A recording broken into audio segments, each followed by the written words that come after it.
Question 10 है, in 3 moles of ethane C2H6 calculate number of moles of carbon atom. दूसरा है number of moles of hydrogen atoms.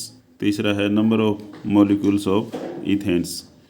3 mole ethane के अंदर हमने calculate करना है। पहला पॉइंट है number of moles of carbon atom, carbon atom के कितने नंबर ऑफ मोल्स होंगे। और दूसरा पॉइंट है number of moles of hydrogen atom कितने होंगे।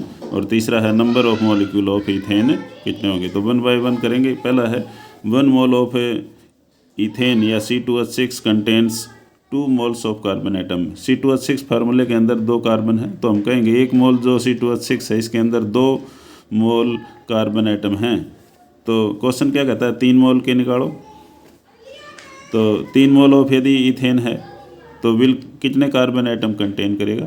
तो 1 में तो 2 करता है, तो 3 में 2 दिए 6 मोल।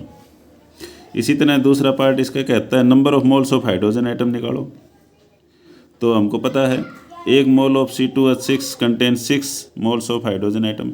जो 1 मोल है C2H6 में, इसमें कितने हाइड्रोजन दिखाई दे रहे हैं, 6, contain 6 moles of hydrogen atom. 1 मोल जो C2H6 है इसमें 6 हाइड्रोजन दिखाई दे रहे हैं। इसका मतलब इसके अंदर कितने हाइड्रोजन के मोल्स हैं, 6।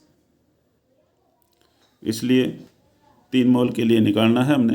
3 मोल के लिए निकालेंगे C2H6 के। 1 मोल में तो 6 हाइड्रोजन थे, 3 मोल में कितने होंगे, विल कंटेन हाइड्रोजन एटम 6 तिये 18।